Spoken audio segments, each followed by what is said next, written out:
A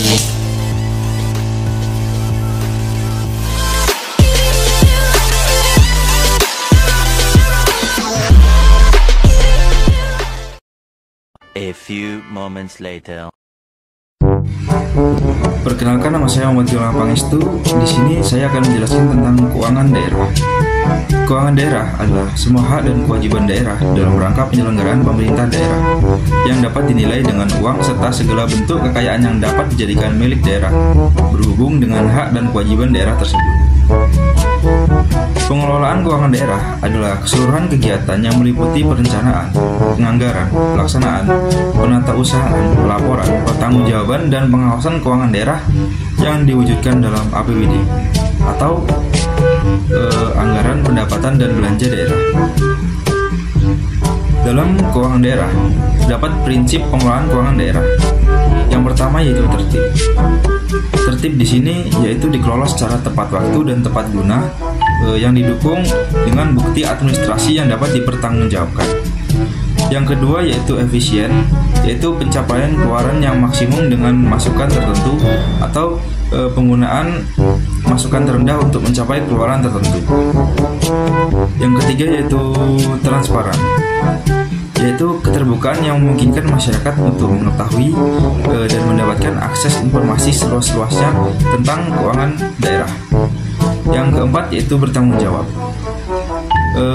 merupakan perwujudan kewajiban seorang atau satuan kerja untuk mempertanggungjawabkan pengelolaan dan pengendalian sumber daya dan pelaksanaan kebijakan yang dipercayakan kepadanya. Yang kelima yaitu keadilan. Yang keenam yaitu kepatutan atau tindakan atau suatu sikap yang dilakukan dengan wajar dan profesional. Yang ketujuh yaitu manfaat untuk masyarakat. Itu keuangan daerah diutamakan untuk pemenuhan kebutuhan masyarakat. Yang kedelapan yaitu taat pada ketentuan peraturan perundang-undangan. Yaitu pengelolaan keuangan daerah harus taat pada ketentuan perundang-undangan. Selanjutnya saya akan menjelaskan tentang pengelola keuangan daerah. Pengelola keuangan daerah yang pertama yaitu kepala daerah. Tugas kepala daerah yaitu menyusun, mengajukan, dan menetapkan rancangan perda tentang APBD. Yang kedua, menetapkan kebijakan terkait pengelolaan keuangan daerah. Yang ketiga yaitu mengambil tindakan tertentu dalam keadaan mendesak. Yang keempat, menetapkan kebijakan pengelolaan APBD. Yang kelima yaitu menetapkan KPA atau kuasa penggunaan anggaran. Yang keenam yaitu menetapkan bendahara penerima dan bendahara pengeluaran. Yang ketujuh yaitu menetapkan pejabat yang bertugas melakukan pemungutan daerah dan retribusi daerah. Yang kedelapan yaitu menetapkan pejabat yang bertugas melakukan pengelolaan utang dan piutang daerah. Yang ke-9 yaitu menetapkan pejabat yang bertugas dalam melakukan pengujian atas tagihan dan memerintah pembayaran. Yang ke-10 yaitu menetapkan pejabat lainnya dalam rangka pengelolaan keuangan daerah. Yang ke-11 yaitu melaksanakan kewenangan lainnya sesuai dengan ketentuan perundang-undangan. Pengelola keuangan daerah yang kedua yaitu koordinator pengelolaan keuangan daerah. Tugasnya yaitu untuk koordinasi dalam pengelolaan keuangan daerah, koordinasi di bidang perumusan rancangan APBD, rancangan perubahan APBD, dan rancangan pertanggungjawaban pelaksanaan APBD. Yang ketiga yaitu koordinasi penyiapan pedoman pelaksanaan APBD. Yang keempat yaitu memberikan persetujuan pengesahan DPA SKPD. Dan yang kelima yaitu koordinasi pelaksanaan tugas lainnya di bidang pengelolaan keuangan daerah sesuai dengan ketentuan perundang-undangan. Dan yang keenam yaitu memimpin TAPD. Pengelola keuangan daerah yang ketiga yaitu pejabat. Itu pejabat pengelola keuangan daerah. Kewenangannya itu yang pertama merumuskan dan melaksanakan kebijakan pengelolaan keuangan daerah. Yang kedua yaitu menyusun rancangan perda tentang APBD. Yang ketiga yaitu melaksanakan pemungutan pendapatan daerah yang telah diatur dalam perda. Dan yang keempat melakukan tugas BUD. Yang kelima yaitu melaksanakan tugas lainnya sesuai dengan ketentuan perundang-undangan. Pengelola keuangan yang keempat yaitu pengguna anggaran,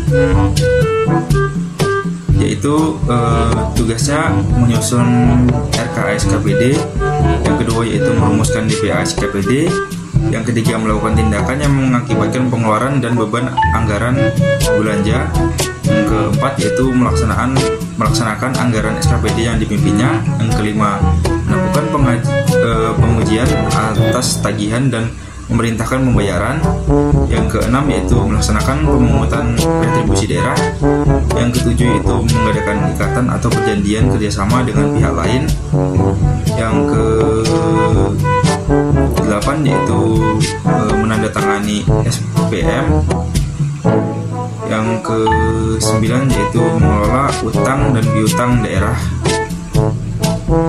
yang ke-10 yaitu menyusun dan menyampaikan laporan keuangan SKPD yang dipimpinnya, yang ke-11 yaitu mengawasi pelaksanaan anggaran SKPD yang dipimpinnya, yang ke-12 yaitu menetapkan PTK dan PPK SKPD. Pengelola keuangan daerah yang ke-5 yaitu kuasa pengguna anggaran. Tugasnya itu melakukan tindakan yang mengakibatkan pengeluaran atas beban anggaran belanja, melaksanakan anggaran SKPD yang dipimpinnya, yang ketiga melakukan pengujian atas tagihan dan memerintahkan pembayarannya, yang keempat mengadakan ikatan atau perjanjian kerjasama dengan pihak lain, yang kelima yaitu melaksanakan pemungutan retribusi daerah, yang keenam yaitu mengawasi pelaksanaan anggaran yang menjadi tanggung jawab dari kuasa pengguna anggaran, yang ke-7 yaitu melaksanakan tugas KPA lainnya sesuai dengan ketentuan perundang-undangan. Pengelola keuangan daerah yang ke-6 yaitu pejabat penatausahaan keuangan satuan kerja perangkat daerah. Memiliki kewenangan yang pertama yaitu melakukan verifikasi SPPUP, SPPGU, SPPTU, dan SPPLS beserta bukti kelengkapannya yang diajukan oleh bendahara pengeluaran. Yang kedua yaitu menyiapkan SPM. Yang ketiga yaitu melakukan verifikasi laporan pertanggungjawaban bendahara penerima dan bendahara pengeluaran. Yang keempat yaitu melaksanakan fungsi akuntansi pada SKPD. Yang kelima yaitu menyusun laporan keuangan SKPD. Pengelola keuangan daerah yang ketujuh yaitu bendahara penerimaan. Tugasnya itu menerima, menyimpan, menyetor ke rekening kas umum daerah, menata usahakan dan mempertanggungjawabkan pendapatan daerah yang diterimanya. Dan yang terakhir yaitu bendahara pengeluaran. Tugasnya itu mengajukan permintaan pembayaran menggunakan SPPUP, SPPGU, SPPTU, dan SPPLS. Yang kedua yaitu menerima dan menyimpan UP, GU, dan TU. Yang ketiga yaitu melaksanakan pembayaran dari UP, GU, dan TU yang dikelolanya. Yang keempat yaitu menolak perintah bayar dari PA yang tidak sesuai dengan ketentuan perundang-undangan. Yang kelima yaitu meneliti kelengkapan dokumen pembayaran. Yang keenam yaitu membuat laporan pertanggungjawaban secara administratif kepada PA. Dan yang ketujuh yaitu memungut dan menyetorkan pajak sesuai dengan ketentuan perundang-undangan. Selanjutnya saya akan menjelaskan tentang anggaran pendapatan dan belanja daerah. Anggaran pendapatan dan belanja daerah adalah rencana keuangan tahunan daerah yang ditetapkan dengan Perda, itu peraturan daerah. Nah, di dalam APBD atau anggaran pendapatan dan belanja daerah dapat struktur anggaran pendapatan dan belanja daerah. Yang pertama yaitu pendapatan daerah, yang kedua belanja daerah, dan yang ketiga pembiayaan daerah. Nah, yang pertama yaitu pendapatan daerah. Pendapatan daerah itu meliputi semua penerimaan uang melalui rekening kas umum daerah yang tidak perlu dibayar kembali oleh daerah, dan penerimaan lainnya yang sesuai dengan ketentuan perundang-undangan dan diakui sebagai penambahan ekuitas yang merupakan hak daerah dalam 1 tahun anggaran. Contoh pendapatan daerah tersebut yaitu pendapatan asli daerah, pendapatan transfer, dan lain-lain pendapatan daerah yang sah. Yang kedua yaitu belanja daerah. Belanja daerah berguna untuk mendanai pelaksanaan urusan pemerintahan yang menjadi kewenangan daerah yang terdiri atas urusan pemerintah wajib dan urusan pemerintah pilihan. Terdapat klasifikasi belanja daerah. Yang pertama yaitu belanja operasi, yang kedua belanja modal, yang ketiga belanja tidak terduga, yang keempat yaitu belanja transfer. Yang pertama yaitu belanja operasi. Belanja operasi merupakan pengeluaran anggaran untuk kegiatan sehari-hari pemerintah daerah yang memberikan manfaat jangka pendek. Contohnya itu belanja pegawai, belanja barang dan jasa, belanja bunga, belanja hibah, dan belanja bantuan sosial. Yang kedua yaitu belanja modal, merupakan pengeluaran anggaran untuk perolehan aset tetap dan aset lainnya yang memberikan manfaat lebih dari satu periode akuntansi. Meliputi belanja tanah, belanja peralatan, mesin, dan belanja bangunan dan gedung. Dan yang selanjutnya belanja tidak terduga, yaitu merupakan pengeluaran anggaran atau beban APBD untuk keperluan darurat termasuk keperluan mendesak yang tidak dapat diprediksi sebelumnya. Keadaan darurat tersebut meliputi bencana alam, bencana non-alam, bencana sosial, bencana luar biasa, dan pelaksanaan operasi pencarian dan pertolongan, dan kerusakan sarana dan prasarana. Yang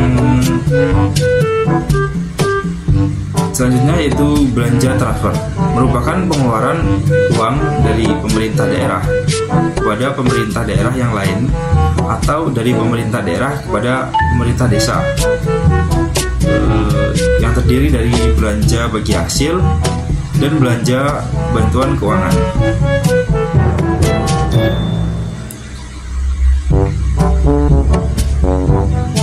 Yang ketiga yaitu pembiayaan daerah, yaitu penerimaan yang perlu dibayar kembali dan atau pengeluaran yang akan diterima kembali baik pada tahun anggaran berkenaan maupun pada tahun anggaran berikutnya, yang terdiri dari penerimaan pembiayaan dan pengeluaran pembiayaan. Selanjutnya saya akan menjelaskan surplus dan defisit. Selain antara anggaran pendapatan daerah dengan anggaran belanja daerah mengakibatkan terjadinya surplus atau defisit APBD. Penggunaan surplus APBD diutamakan untuk pembayaran cicilan pokok utang yang jatuh tempo, penyertaan modal daerah, pembentukan dana cadangan, pemberian pinjaman daerah, pengeluaran pembiayaan lainnya sesuai dengan ketentuan perundang-undangan. Defisit APBD harus dapat ditutup dari pembiayaan neto. Ini merupakan selisih antara penerimaan pembiayaan dengan pengeluaran pembiayaan. Selanjutnya yaitu penyusunan anggaran pendapatan dan belanja daerah. Penyusunan anggaran pendapatan dan belanja daerah yang pertama yaitu RKPD atau Rencana Kerja Pemerintahan Daerah. Yang kedua yaitu KUA atau Kebijakan Umum Anggaran Pendapatan dan Belanja Daerah. Yang ketiga yaitu BPAS, yaitu Prioritas Platform Anggaran Sementara. Yang keempat yaitu RKA SKPD atau Rencana Kerja dan Anggaran Satuan Kerja Perangkat Desa. Yang kelima yaitu Rancangan Peraturan Daerah atau APBD. Yang keenam penetapan APBD. Dan yang terakhir yaitu saya akan menjelaskan tentang penganggaran berdasarkan kinerja. Penganggaran berdasarkan kinerja merupakan ukuran keberhasilan yang akan dicapai dari program dan kegiatan yang direncanakan, meliputi masukan, keluaran, dan hasil yang berpedoman pada indikator kinerja, tolak ukur, sasaran kinerja, standar belanja, standar harga satuan, rancangan kebutuhan BND, dan standar pelayanan minimal. Mungkin sekian yang dapat saya sampaikan. Apabila ada salah kata, saya mohon maaf. Saya akhiri. Wassalamualaikum warahmatullahi wabarakatuh. Thank you.